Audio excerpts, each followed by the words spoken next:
দেখা যাক দেখা যাক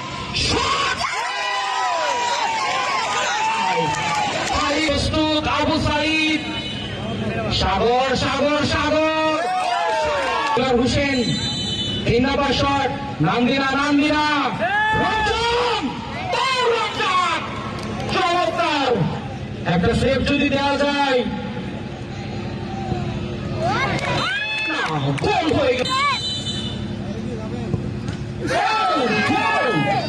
ডান দিকে